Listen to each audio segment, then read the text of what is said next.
Fala, meu povo, aqui é o George Paradella, estamos começando mais um podcast Convergente.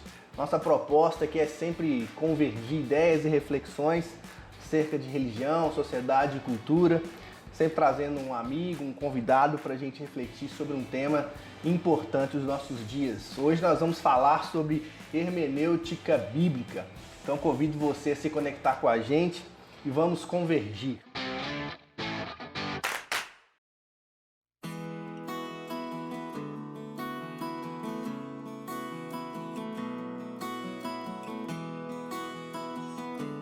Hoje nós estamos aqui com um amigo, pastor Felipe Bagli, colega da época do Pombal.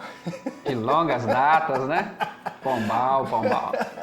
Colega de muitos anos, do período de formação, lá do início da formação teológica.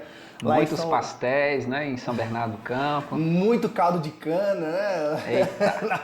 na Praça dos Meninos em São Bernardo. É uma alegria, Felipe, poder contar com você aqui participando comigo desse projeto novo, desse podcast. Eu quero te agradecer muito pela sua disposição, pelo seu tempo. O prazer é meu, viu? Fico muito grato pelo convite e pela oportunidade de participar. Bom demais, obrigado, cara. Eu quero apresentar assim, um pouquinho mais do Felipe para vocês, você que não conhece. O pastor Felipe é pastor da Igreja Metodista, atualmente pastoreando a Igreja Metodista em Santa Luzia, aqui na Grande BH. O pastor Felipe também tem uma jornada acadêmica muito interessante. Ele é formado em teologia pela Universidade Metodista de São Paulo,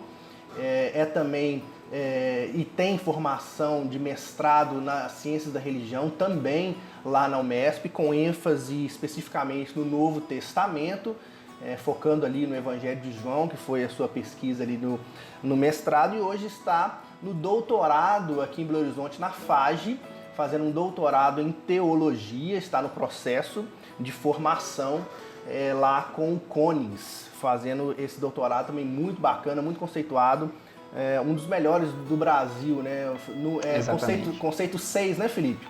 Isso, na CAPES. Conceito 6 na CAPES. O Felipe também já realiza há um bom tempo cursos na área do Novo Testamento, na área de Bíblia, e também é professor do Instituto Teológico João Ramos Júnior e em outros seminários aqui também em Belo Horizonte.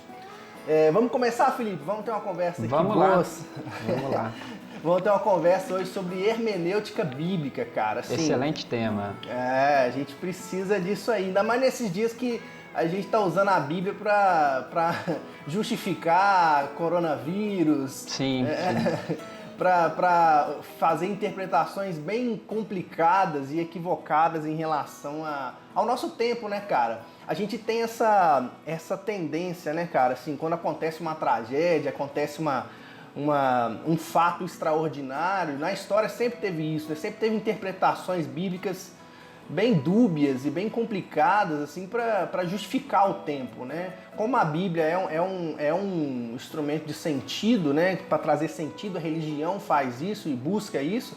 A gente sempre quer encontrar sentido, só que muitas vezes a gente usa a hermenêutica, a interpretação bem complicada e bem complexa, né, cara? Que muitas vezes é fora dos princípios do que a gente aprende. E aí eu queria que você começasse falando, cara, especificamente, qual que é a importância da gente estudar e conhecer sobre a hermenêutica bíblica, porque eu acredito que para a gente não realizar essas distorções com a palavra, é importante a gente entender esse método, essa ferramenta que a gente tem, que é a hermenêutica, que é uma forma de interpretar as escrituras, é um caminho para se interpretar. Eu queria que você começasse explanando um pouco isso para a gente, falando um pouquinho sobre qual que é a importância da hermenêutica bíblica. É um tema exatamente muito oportuno, principalmente por esse tempo, né, que nós estamos vivendo, e outros que certamente virão, né? Problemas são realidades que nós enfrentamos e enfrentaremos sempre. E a hermenêutica, principalmente nesse assunto da hermenêutica bíblica, ela é fundamental nesse exercício diário, porque, como você já colocou bem, a Bíblia é um instrumento de sentido, e eu diria com convicção que na fé cristã é o principal instrumento de sentido, não é? Tanto que geralmente é chamada de Bíblia Sagrada, né? Então você tem esse termo, essa palavra sagrada, ou seja, você tem realmente um relacionamento de que você está diante de uma literatura divina, sagrada, regra de fé, de prática. Então recorre-se a ela constantemente, alguns só agora, né? Ou só em momentos de crise, né? Eu fico impressionado como que momentos de crise faz com que a poeira saia das capas das Bíblias, né? Porque quando tudo está bem, ela não existe, né? Então isso é interessante perceber. Mas ela é um instrumento de sentido. E a hermenêutica ela é muito importante, por quê? Porque a Bíblia Sagrada ela é um livro de escritos muito antigos. E nós temos distâncias consideráveis do texto bíblico. Então, por exemplo, algumas dessas distâncias consideráveis, não é? A distância temporal. Nós estamos falando de textos aí, por exemplo, o texto mais recente da Bíblia Sagrada é por volta aí do ano 110, que é a segunda carta de Pedro. E a gente lida com textos muito mais antigos, né, do Antigo Testamento. Por exemplo, é considerado aí a possibilidade de que Juízes 5 seja o texto mais antigo, né, da Bíblia Sagrada, o texto redacionado, né? Então, assim, você tem literaturas aí milenares, nós temos uma distância mínima de, vamos por 1.900 anos, né, de escrita. Então, muita coisa passou, né, desde que esse último escrito foi realizado. Outra distância considerável que nós temos, e é necessário considerar, né, de fato, é a distância cultural. O texto bíblico ele tem o seu, vamos dizer, ambiente gestacional aí no mundo mediterrâneo e no Oriente Médio antigo, né?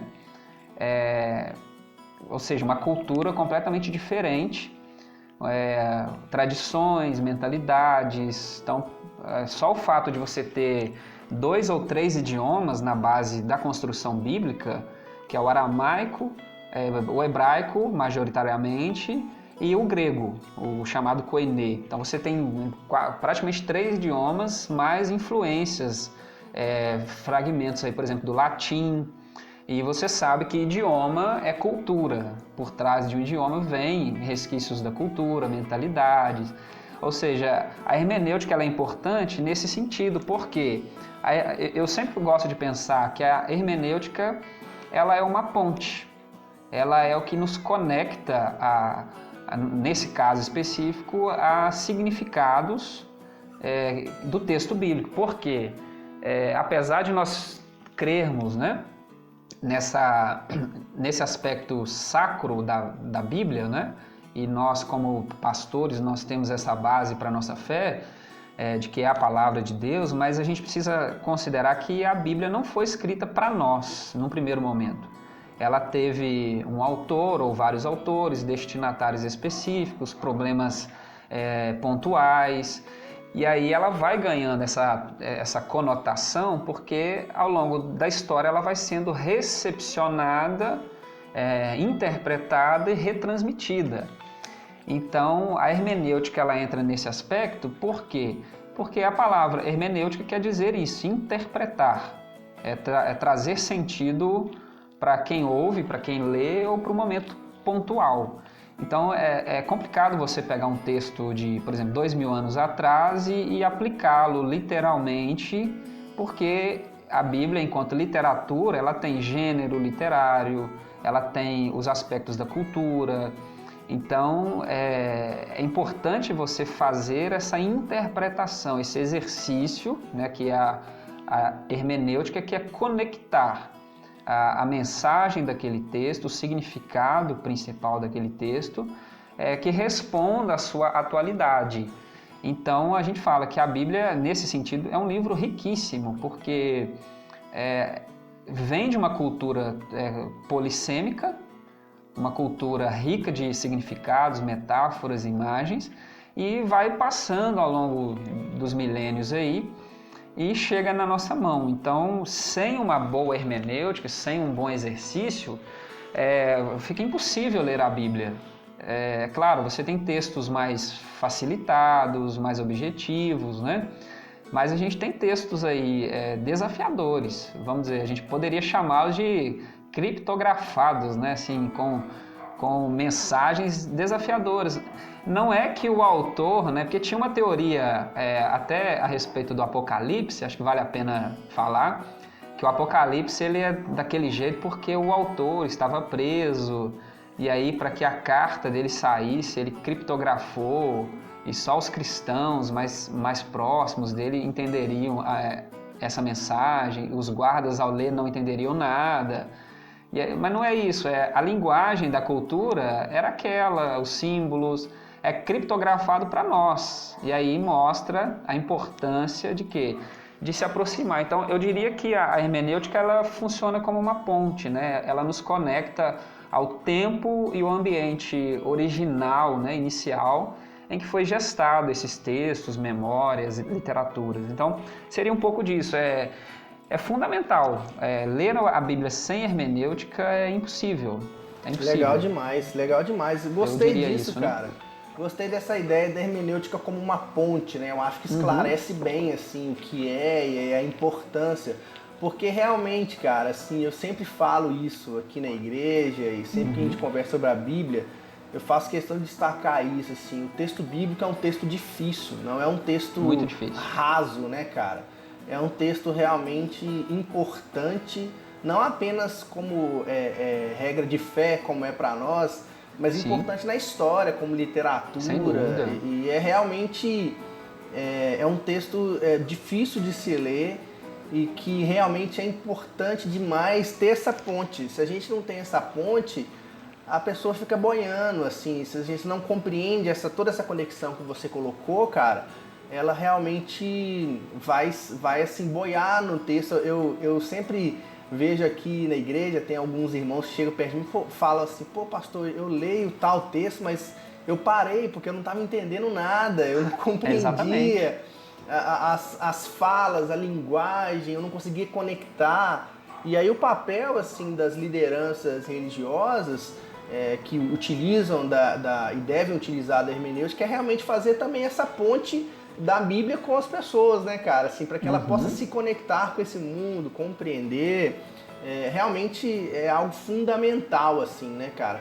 E também eu quero ouvir, Felipe, aí um próximo passo dessa conversa, que sim, beleza, a gente entendeu a hermenêutica, você explicou bem essa questão, a importância da hermenêutica como essa ponte para conectar os dois mundos, né, cara? Para que a gente possa realmente fazer leituras que sejam, que tenham relevância para o nosso contexto. Mas aí tá, como realizar essa hermenêutica? Porque aí que reside o problema, né, cara? Porque nem toda hermenêutica é válida, assim, sim, pelo menos eu percebo assim, tem hermenêutica que a gente vê que é uma coisa de louco, igual aquela história antiga que a gente já riu muito, né? Que passou no Fantástico do cara, né? Pega a mulher e adultera. Sim, sim. Que é uma forma de hermenêutica tosca, né? Que o cara não soube nem ler o texto mesmo. Nem mas ele realizou uma hermenêutica ali e trouxe um mal absurdo para a sua comunidade. A gente tem esse exemplo tosco, né? Que beira até ser engraçado, mas é trágico. Mas na história da igreja nós tivemos várias hermenêuticas extremamente danosas, como no período da escravidão, por exemplo, que os senhores de escravos usavam a escritura para legitimar a escravidão, para legitimar a opressão em relação aos negros, para destacar que o servo deveria obedecer ao seu senhor, então por isso o escravo tem que obedecer ao seu servo. Então assim, durante a história da igreja a gente teve várias hermenêuticas complicadas. Agora, como realizar, então, uma hermenêutica bíblica respeitável e que seja realmente digna de confiança, de realmente você fazer algo com critério, algo que realmente alcance o propósito? Eu acho que isso é legal também para a galera ouvir. Bom, pensando na hermenêutica como ponte, vale também visualizar você caminhando sobre essa ponte, então você dando passos, né, de aproximação.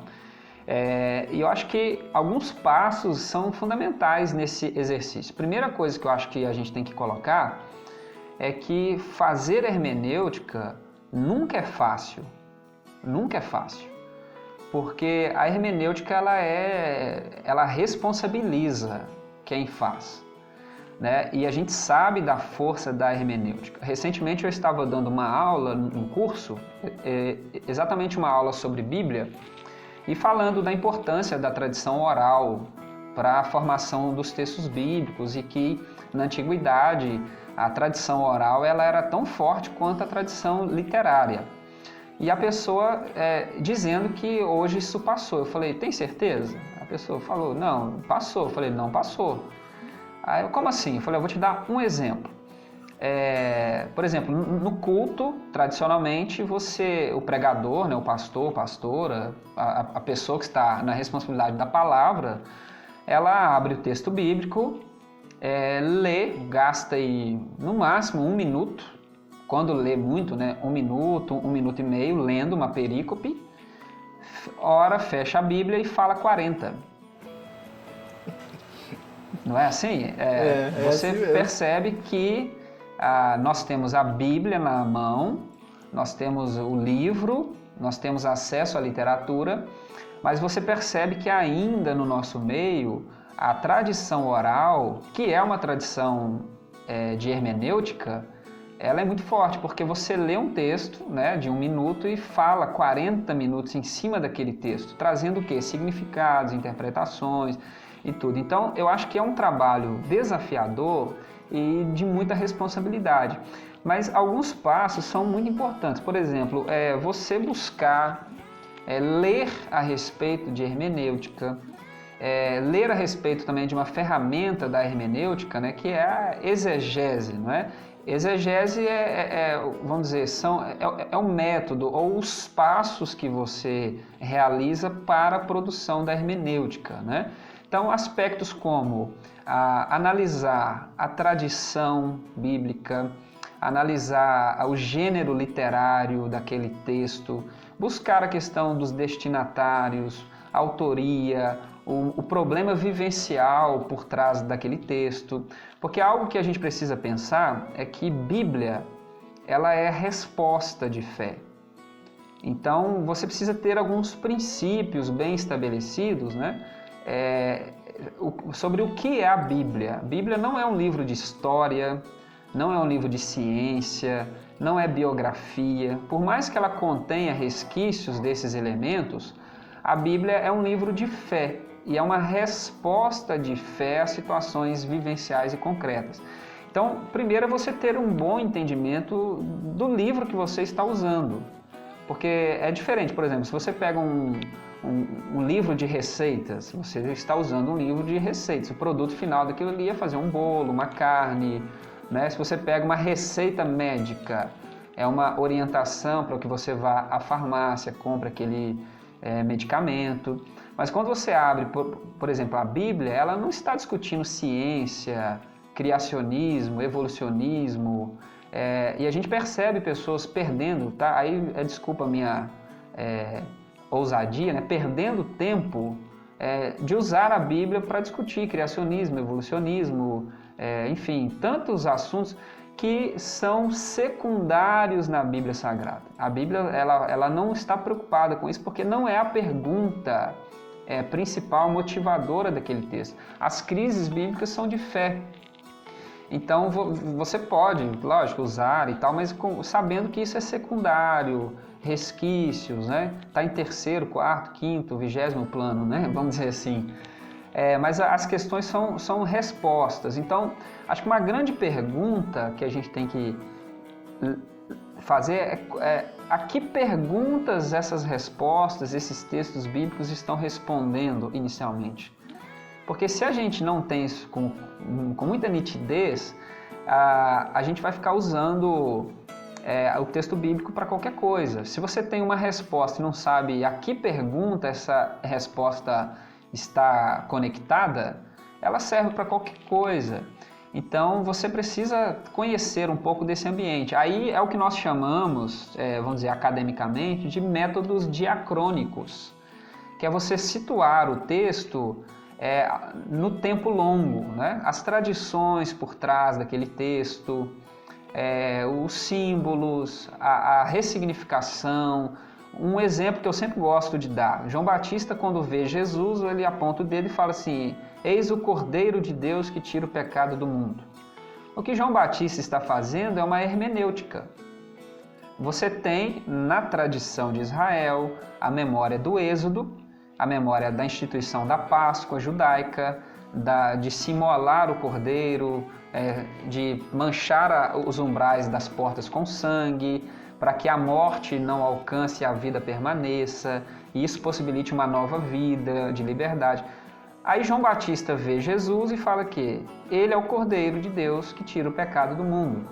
Ou seja, João Batista fez uma hermenêutica. Ele conectou uma memória passada a um tempo presente. Então ele ressignificou, é alguém que conhece. Então se você não sabe, você interpreta outra imagem. João Batista, quando olha para Jesus e fala: eu não sou digno de desatar as correias das sandálias. Aí a gente fala que João Batista é humilde, né? É um cara simples, né? Ou seja, há por trás desse texto a tradição chamada do goelato, do goel, do resgatador, que aparece no livro de Ruth, na memória de Boaz. Boaz resgata Ruth, porque ele é um parente mais próximo.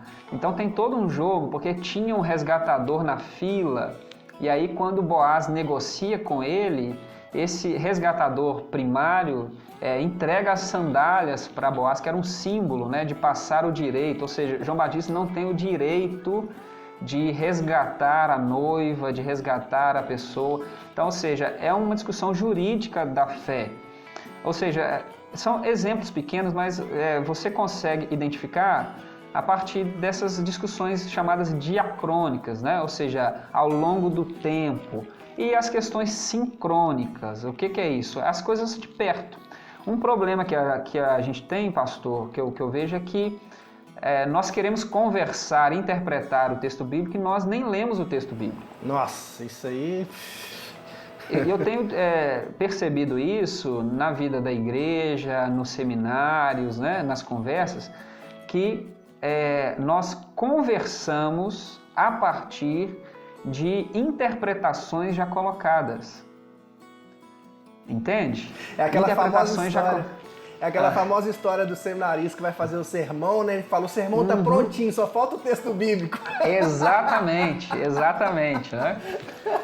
Então você tem interpretações já colocadas, né? Interpretações assim já bem consolidadas no imaginário popular, religioso, eclesiástico. E aí a gente conversa em cima disso. Mas acho que um exercício muito simples é você ler o texto. Porque você não pode pegar um versículo, por mais que você fale dele, leia apenas ele, por questões de tempo, né? Enfim, de escolhas, enfim. Você tem que saber que aquele versículo está conectado com uma perícope, ou seja, um bloco maior, que está conectado num bloco maior dentro do livro, que está conectado com o livro, que está conectado com a tradição bíblica. Então você tem que ter essa ideia, né? Eu sempre digo que uma perícope é como um tijolo numa parede. Você não pode falar do tijolo sem considerar que ele está inserido no muro. Ele foi colocado ali, ele tem uma função literária. E deslocar muda completamente o sentido. Um exemplo para você perceber a importância disso, né? A entrada de Jesus em Jerusalém e especificamente a purificação do templo que Jesus faz. Nos evangelhos chamados sinóticos, Mateus, Marcos e Lucas, a purificação do templo que Jesus realiza está no final do evangelho. Então, quando ele desce para Jerusalém, ele tem a chamada entrada triunfal e purifica o templo. No Evangelho de João, ela é no capítulo 2. É no início do ministério dele.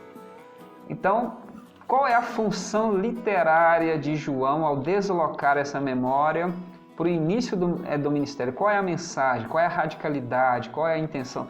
Então, se você não tem essa clareza, e aí você vê alguns hermeneutas modernos fazendo esforços desnecessários, dizendo que não, Jesus purificou o templo 2 vezes. Então, porque não consegue perceber as estratégias literárias dos autores bíblicos, a mentalidade cultural, e aí a gente interpreta à luz daqui. Então, acho que um grande exercício é você, vamos dizer, brincar de volta para o futuro, sabe? É ir até o passado, né? É claro, sabendo das limitações, das dificuldades que isso tem, e com muita simplicidade, humildade, mas fazer uma viagem no tempo. Acho que é o grande desafio, né? Buscar métodos assim. Legal, cara. Esse princípio aí que você falou no finalzinho da humildade, eu acho que é muito importante, né, Felipe? Porque sim. O fazer religioso envolve muito orgulho, né, cara? Quando a gente fala das escrituras, né, a gente tá falando em nome de Deus, né? Então, quando a gente fala em nome de Deus, a gente tem que tomar muito cuidado para não cair nesse orgulho, né, cara? Não, é isso aqui o que está acontecendo, mas é importante esse processo de humildade, né, cara? Porque você explanou aí, cara, demonstra a complexidade desse processo, né, cara? E aí, assim, e isso é importante para nós, pastores, até para leigos que querem conhecer melhor as Escrituras e até para um estudioso mesmo das Escrituras, para se conhecer plenamente, né? Muitas vezes a gente critica, muitas pessoas criticam as Escrituras porque não conhecem exatamente, não sabe a sua profundidade, a real relevância do texto, né, cara? Você tem esses dois lados. Se você não conhece, você critica sem ter base para isso, ou então você vai espalhando um conteúdo que não tem nada a ver porque você conhece pouco, né, cara? Então, realmente é legal, assim, cara, essa forma que você colocou, porque realmente clareia essa perspectiva e a importância desse processo. E como eu sempre falo, cara, assim, o fazer religioso, hermenêutica bíblica, conhecer a Bíblia, que existe desgaste, você precisa se desgastar. Sem dúvida. Você tem que trabalhar mesmo, não é uma coisa que você faz assim, com estalar de dedos. Você precisa de tempo, você precisa ficar ali no texto, ler, igual você falou, ler o texto, né, cara? Ler uma, duas, três, quatro, cinco, quantas vezes for necessário para que o texto fique claro na sua mente e tudo mais. Agora, Felipe, um ponto, cara, que eu queria que a gente entrasse aqui, que eu acho que é muito relevante, que eu vejo que é até um ponto de divergência, até no meio evangélico, assim, cara, que é a questão de Jesus como a chave hermenêutica para a compreensão das Escrituras. Eu tô com um texto aqui bem bacana, que é a Formação do Antigo Testamento, de Rolf Reintorf. É um texto até, eu acho que você já teve contato com ele, assim, esse texto aqui. Sim. Lá na teologia a gente... E ele fala uma parada, assim, esse texto me marcou quando eu li pela primeira vez, assim. Claro. Que pra mim clareia muito a questão da interpretação, até da conexão do Novo com o Antigo Testamento. Claro. Mas eu quero te ouvir, assim, porque faz muito sentido pra mim ter Jesus como chave hermenêutica para a compreensão do Antigo Testamento, para compreender com mais clareza. Aí ele vai falar assim, ó, eu vou até ler a citação dele aqui. Ok. Justamente nesse ponto reside a conexão entre o Antigo e o Novo Testamento. Deus se revela na história de Israel até a vinda de Jesus Cristo. Essa história de revelação é uma unidade. Jesus Cristo é seu fim, seu alvo, mas não pode ser retirado dela e não é compreensível sem ela. O Antigo e o Novo Testamento, como testemunho da revelação histórica de Deus, formam uma união indissolúvel. Eu queria que você falasse sobre essa conexão, cara, porque isso é o que eu vejo é uma grande dificuldade de muitos dos nossos membros em compreender o Antigo Testamento, porque não tem essa perspectiva da conexão desses dois testamentos, né? Eu queria ouvir se faz sentido mesmo essa percepção ou se não, porque eu vejo que é um grande debate no meio evangélico entre duas escolas. A escola reformada, por exemplo, vai dizer, que eu já vi até alguns teólogos falando que Jesus não é a chave hermenêutica. E aí outros já vi falando que sim. Então eu queria te ouvir também nesse ponto, que eu acho que pode ser relevante para a nossa conversa. Sim, eu concordo com essa ideia de ter Jesus como chave hermenêutica e também dessa conexidade plena entre Antigo e Novo Testamento. Mas, assim, vale a pena algumas ressalvas e alguns esclarecimentos, né?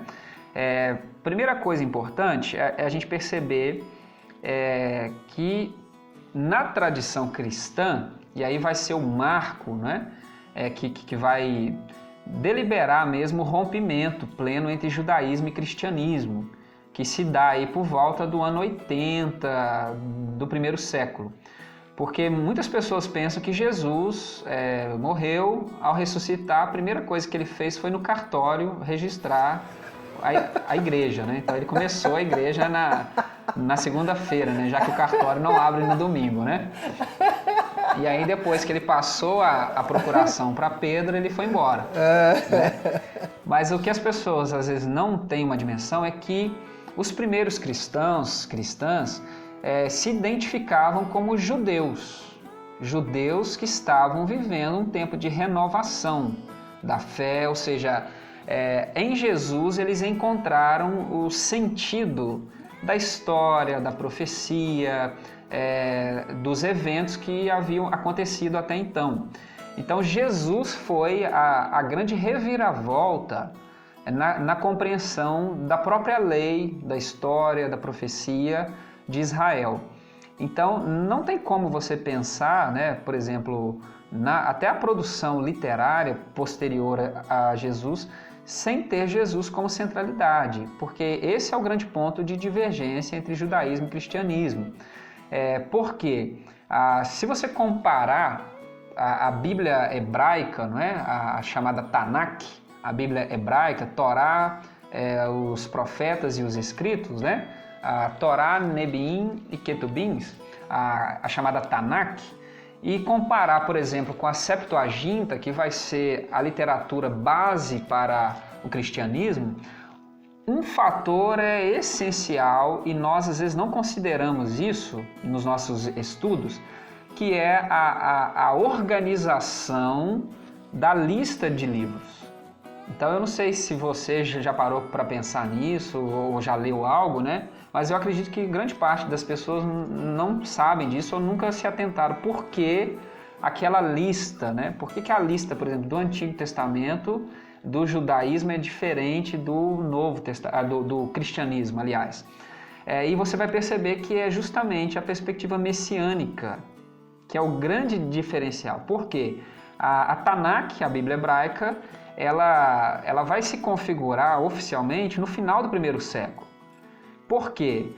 Após o evento Jesus, após vamos dizer, a instituição da igreja, o crescimento, a difusão do cristianismo, a diáspora, né, que acontece. Então, a figura de Jesus, o messianismo em Jesus, trouxe sérios problemas, porque à medida que o cristianismo vai se consolidando, dentro do judaísmo também reaquece o messianismo, né, até para combater o messianismo cristão. Vale dizer que Jesus não foi o único Messias, tá, que apareceu. O livro de Atos mesmo fala de um tal de Judas, Teudas, né? Pessoas que apareceram e sumiram. O próprio João Batista mesmo, ele foi identificado por alguns como Messias. Messias é essa figura libertadora, né? Enviado de Deus para conduzir a um tempo novo e tal. Mas a figura de Jesus trouxe muitos problemas. Então, o messianismo judaico, como instrumento para combater o messianismo cristão, causou revoltas populares. Aí a gente tem a guerra judaica do ano 66, aí vai culminar na destruição do templo por Roma, enfim. E em virtude desse messianismo catastrófico, né, vamos dizer assim, o messianismo esfria na tradição judaica. Essa espera por uma figura nova esfria. Por isso que a discussão dos evangelhos é em torno da figura de Moisés, porque passa-se a ter uma figura agora de que Moisés voltaria trazendo de volta a lei para o seu povo. Então a perspectiva judaica de salvação se concentra novamente, aí pelo judaísmo farisaico, na centralidade da lei.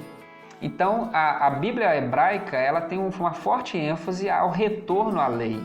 A salvação está em retornar à lei. Por isso você tem a Torá, você tem a parte da profecia como uma explicação do caos que se instalou na vida de Israel, seja o exílio ou seja essas guerras que estamos passando. E fecha com os escritos, no sentido, e o último livro da Bíblia hebraica é o livro de Crônicas, porque é para lembrar o caos que nós estamos, porque Crônicas mostra a decadência de Israel para o exílio, os impérios, né? E aí qual é a solução? Voltar à lei. Então começa na lei e você volta para a lei. A Septuaginta, né, que vai ser a base da nossa Bíblia cristã, protestante e católica também, ela já se configura de uma outra forma. Os últimos livros da Septuaginta são os livros da profecia e o último livro é de Malaquias, principalmente capítulo 4, que aponta que vai chegar um tempo, o sol da justiça, apontando por uma perspectiva messiânica. E aí começa o Evangelho de Mateus, que apresenta, por exemplo, João Batista como Elias, que é a fala de Malaquias 4, que o tempo novo seria marcado pela volta de Elias. E aí Mateus conecta o ministério de João Batista com conotações de Elias, para dizer o quê? A salvação está na chegada do Messias. Então Jesus é de fato essa chave hermenêutica para a gente interpretar. E na nossa compreensão, e até o livro de Hebreus vai deixar isso muito claro, que Jesus é a manifestação plena de Deus. Isso aparece também no Evangelho de João, até uma crítica a Moisés, né, essa tradição que está fortalecida no final do primeiro século, de que Moisés é quem revelou Deus. E aí o João capítulo 1 vai dizer, não, ninguém jamais viu a Deus, Jesus viu a Deus. E volta na primeira carta isso, e aí um compromisso ético, né? Você manifesta Deus amando o próximo. E Hebreus vai dizer isso, que Jesus é o ápice. Mas você não tem ápice se você não tem degraus. Legal, assim? Isso aí. Então, você falar que Jesus é o ápice não é negar o que foi feito. Exatamente. Os fundamentos lançados. Então, eu acho que o grande erro, e aí já foi o erro do segundo século, né? Marcião, uma figura clássica aí do segundo século, ele já trouxe essa ideia de que o Deus do Antigo Testamento é diferente do Deus do Novo. E aí, ele foi o primeiro a propor um cânon bíblico, né? Então ele usava apenas o Evangelho de Lucas e algumas cartas paulinas, jogando fora qualquer menção à fé judaica, né? A tradição. Porque na cabeça dele, o Antigo Testamento é dispensável, e é o contrário. Você só entende a progressividade da revelação e do significado de Jesus para a história, porque Deus vai ao longo da história, através do seu povo, de outros povos, né? De eventos, de metáforas, símbolos, tradições, tem uma riqueza metafórica muito grande, estabelecendo degraus, princípios, fundamentos, para que Jesus pudesse ser recebido. E Paulo chama isso de plenitude dos tempos. Ou seja, para você ter um copo cheio, você precisa de todas as gotas lançadas naquele copo. Você não tem um copo pleno sem as gotas anteriores, né? Então, para nós é inadmissível você desconectar. Até porque, por exemplo, Paulo não pregava no culto assim: eu, Paulo, quero convidar você a abrir a minha primeira carta a Timóteo. Né? Paulo lia, e os cristãos, né? A Bíblia dos cristãos era o Antigo Testamento. A Bíblia era essa, né? Então só que aí você vê o poder e a importância da hermenêutica. A partir de quem? A partir de Jesus, do derramar do Espírito, do nascimento da igreja, desse entendimento da graça, né? Então, assim, não dá para desconectar. E eu fico muito preocupado quando a gente faz esse rompimento, né? Então, por exemplo, tem igrejas hoje que só prega no Novo Testamento e anula completamente, nem cita, finge que não existe. Agora, um detalhe é ter Jesus como chave hermenêutica requer de nós o compromisso, não é? E o cuidado de não cairmos no fundamentalismo. Isso é importante demais. Isso é...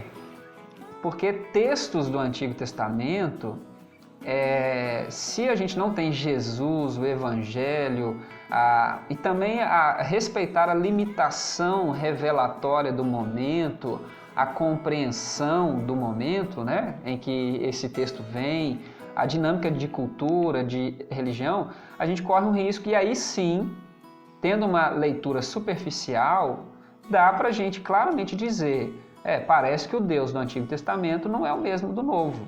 Parece, porque, um exemplo, Elias no Monte Carmelo. Elias vence a batalha dos profetas, e aí ele gentilmente desce um monte e mata 400 pessoas, e Deus se alegra com isso. Então, aí você tem Jesus dizendo, ame o seu inimigo, ore pelas pessoas que te perseguem, dê a outra face. Então, se você não respeita e não busca esse entendimento, aí sim você cai num risco muito grande de um fundamentalismo, e a Bíblia se torna um instrumento para legitimar violência, legitimar morte, chacina, preconceito, porque está escrito, e está escrito mesmo, só que quando você faz esse exercício hermenêutico, que o próprio Jesus faz, Evangelho de Mateus, vocês ouviram o que foi escrito, mas eu, porém, digo, isso é hermenêutica, né? Então, eu acho que sim, mas guardadas essas observações cuidadosas e zelosas que são para nós fundamentais para uma leitura responsável, né, desses textos. Então, eu acho que é por aí. Que legal, mano. Essa última fala sua conecta assim com o que eu quero terminar. Nosso papo foi legal demais até aqui, mano. Muito bom mesmo. Mas conecta com um ponto que eu quero terminar, que é a questão, sim, cara, de como que, principalmente nos nossos dias, em relação ao contexto do coronavírus que a gente está vivendo, e como eu disse também, isso aconteceu em muitos fatos assim emblemáticos na história. Como que a Bíblia é usada e instrumentalizada para criar algumas teorias da conspiração, assim, sim, né, cara? Exatamente. Eu lembro quando aconteceu o ataque das Torres Gêmeas, eu morava nos Estados Unidos na época, né, cara? Nossa, eu lembro, eu era criança, assim, pré-adolescente, eu lembro como que o pessoal usava a Bíblia para falar, não, já estava escrito na Bíblia que viriam 2 aviões, iam bater em 2 torres, os caras pegavam uns textos, assim, nada a ver, que falavam de 2 pássaros, e aí interpretavam como os 2 aviões queriam destruir o poder, sabe? Umas viagens, sim, assim, porque é aquilo, né, cara? O texto bíblico, você pode pegar ele e, como se fala, né, a Bíblia pode ser a mãe de todas as heresias, né, cara? Com certeza. Porque você pega um texto deslocado e você cria e pode criar e interpretar o que você quiser, se você não tem essa noção de interpretação e de exegese. Aí você acaba, sim, fazendo aquela questão, em vez de você fazer a exegese, que é você extrair do texto, você faz a exegese, que é você coloca no texto o que você quer, né? A sua percepção, exatamente, a sua análise. Então esse é um perigo muito grande, cara, e eu queria que a gente finalizasse conversando sobre isso, como a gente contrapor isso, né, cara? Como a gente contrapor essas teorias, principalmente hoje, né? Tem gente falando que o vírus é o castigo de Deus, gente falando que o coronavírus é obra de Satanás, e muitas vezes não coloca, na verdade, muitas coisas que a Bíblia nos fala, que é a responsabilidade humana nos processos, né, cara? Exatamente. A responsabilidade humana em muitos processos, que a gente colhe muitas coisas que nós vamos plantando na história, né? E aí, responsabilidade humana nesse processo. A última que eu vi, e eu acho que vai gerar polêmica, que eu vou falar, que tem gente que adora o cara, é o John Piper. Você sabe quem que é o John Piper, né? Sim, conheço. O John Piper falou, teve um vídeo aí que ele falou, escreveu um livro sobre o coronavírus e tal, e ele falou assim, não, Deus fez o coronavírus porque ele quer ensinar algumas coisas para nós. Então a lógica é o seguinte, não, Deus, porque ele é poderoso, ele fez o coronavírus porque ele quer ensinar alguma coisa para a comunidade. Aí eu pensei, poxa, que método complicado esse de Deus ensinar a gente, né, cara? Para Deus ensinar a humanidade, ele mata uma grande população dela e só porque ele quer ensinar alguma coisa. Será? Eu fiz essa pergunta. Será que é isso mesmo? Então são hermenêuticas que para mim me fazem mal, assim, até de ouvir. Eu queria que a gente finalizasse assim, com algumas palavras sobre isso.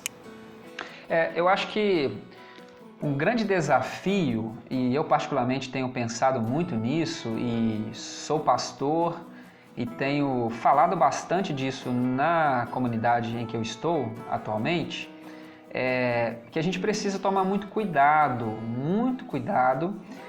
e valorizar mais o texto bíblico.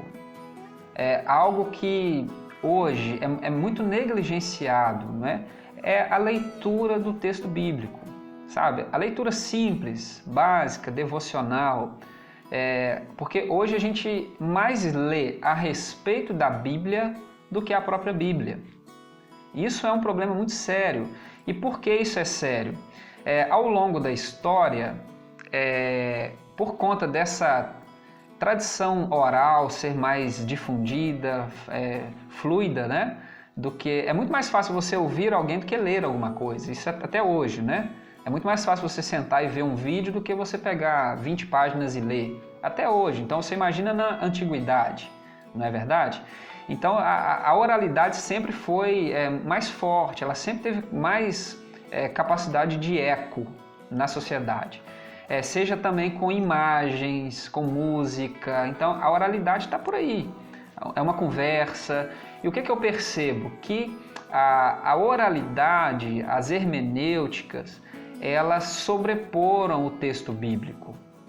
Então, seja por escolas teológicas, seja por escolas doutrinárias, então a gente precisa ter um cuidado muito grande. Por exemplo, você citou o John Piper. Por trás dessa fala, desse livro, dessa mentalidade, tem uma escola. Tem uma escola. Ele tem uma perspectiva acerca de Deus. Então, ele já lê a Bíblia tendo a perspectiva de Deus consolidada na cabeça dele. Então, ele já vai para o texto bíblico com uma hermenêutica pronta. Então, é um grande desafio porque não há neutralidade bíblica. Não há. Isso é impossível. Mas o que eu acho que a gente precisa fazer, e aí dentro daquele assunto anterior de Jesus como chave hermenêutica, porque a gente cai em outro problema. Que Jesus você tem consolidado na sua mente?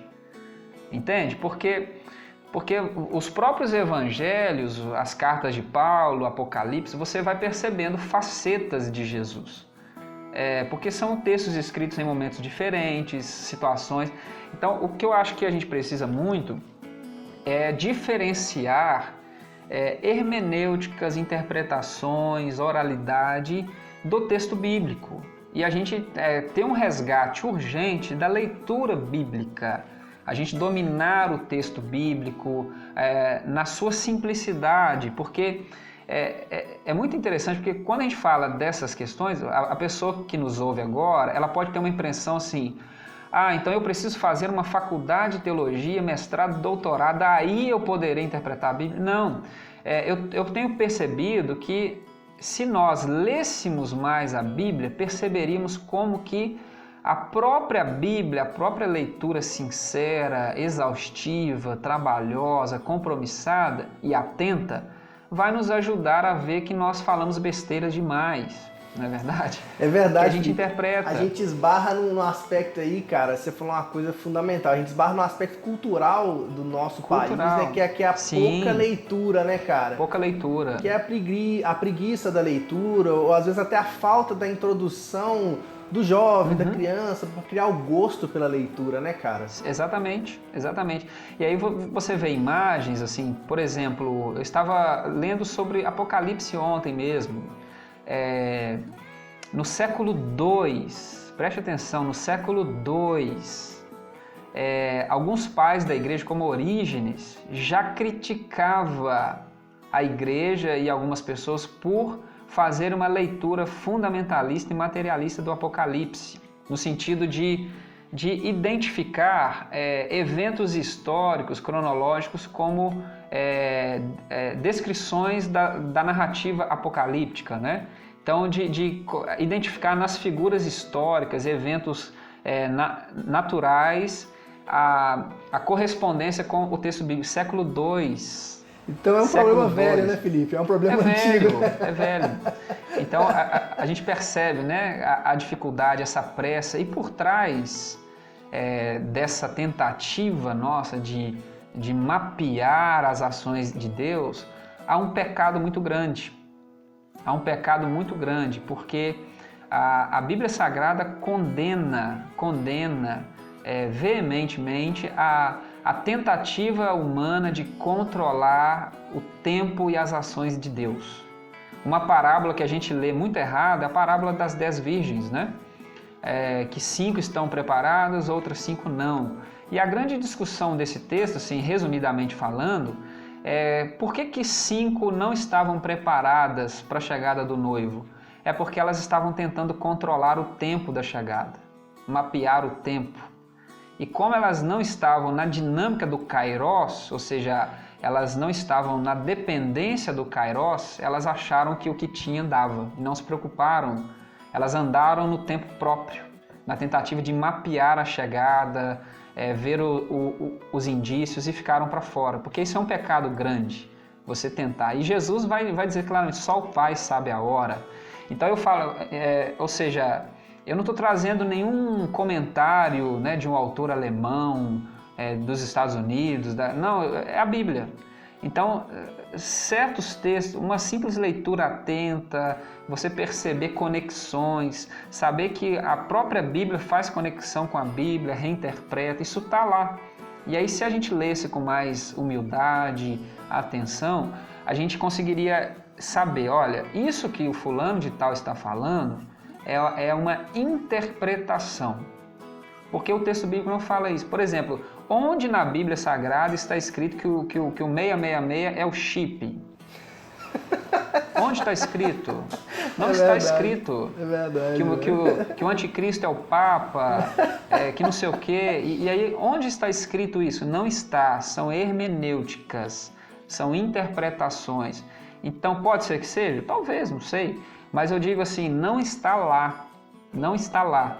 E outra coisa importante, se a gente olhasse para a história, e aí aqui em casa eu tenho aprendido isso porque a minha esposa é historiadora, e ela fala isso muito, que a história ela nos ajuda a ler melhor o presente. Então, muitos erros que estão acontecendo hoje, principalmente na hermenêutica de pregadores, de teólogos, de pessoas até academicamente sérias, né? A própria história mostra que já foi feito e erraram, pagaram mico, né?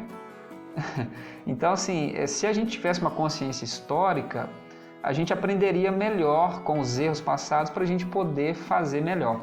Então, eu acho que é por aí. Hoje o problema, né? Eu não sei quando que as pessoas estarão escutando isso.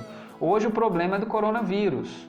Amanhã vai ser outro, e depois outro, e depois outro. É claro que na nossa fé há sim a perspectiva, a convicção da volta de Cristo, da parousia, isso é fato. Mas o problema é quando nós, como aquelas virgens, né, da parábola, tentamos controlar o tempo e não entramos na dinâmica do kairos e descansamos nisso. Então acho que é por aí. Nossa, Felipe, que legal, mano. Aprendi demais, cara. Como sempre, aprendo muito ouvindo você falar, cara. Muito bacana. Você é top, amigo. Conversar com você sempre é muito bom. Que bom, mano. Fico feliz. E bom que a gente registrou essa conversa aqui das muitas que a gente já teve, né? Com certeza, com certeza. Se a gente tivesse registrado tudo, dava aí milhões de horas de podcast aí, né, cara? Com certeza. Ô, cara, mas muito obrigado, Felipe, pelo seu tempo, a sua contribuição. Eu que agradeço. Eu tenho certeza, cara, que vai edificar muita gente, que vai instruir muita gente, né? Abrir a cabeça em relação a muitos temas. E em relação a algo que é tão importante para nós, que é a Bíblia, né, cara? No fundo, exatamente. A gente faz tudo que faz para que a gente possa compreender a Bíblia com mais clareza e lidar com a Bíblia de forma séria, né, cara? Não brincar com as Escrituras, né? Acho que essa é a grande mensagem, né? Hoje, uma coisa que eu sempre falo, desculpa te cortar, eu já tenho alguns anos aí que tenho me dedicado ao estudo da Bíblia, né, mais academicamente falando, que desde 2010 aí que eu me identifiquei mais com essa área e venho estudando. Mais temor eu tenho de abri-la e proclamá-la, porque eu sei da dificuldade que é, da seriedade que da complexidade do mundo que eu estou entrando. Não no sentido de que tenho perdido a convicção, não isso, mas no sentido de saber que por ela ser uma palavra tão rica, tão maravilhosa, tão poderosa, isso gera em mim temor, responsabilidade e me faz ter a humildade de saber que preciso cada vez mais me capacitar para falar dela. Legal, depois dessa fala sua a gente termina, não tem mais o que falar. Valeu, mano, brigadão, viu, pelo seu tempo, tá?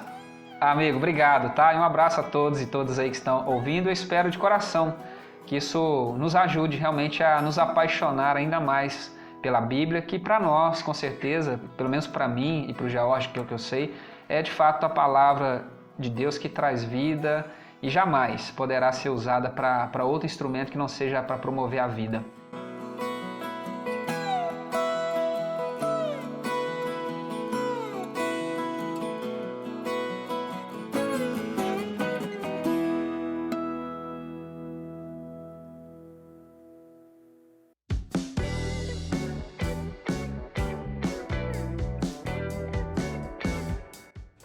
Depois dessa conversa extremamente edificante com meu amigo Felipe Bagli, quero te pedir para você seguir as nossas páginas no Instagram, no Twitter e no Facebook. Pesquisa lá por ConvergenteCast e também se inscrever nas nossas plataformas de streaming, no Spotify, no SoundCloud e no YouTube. Conto com você. Um abraço forte e vamos convergir.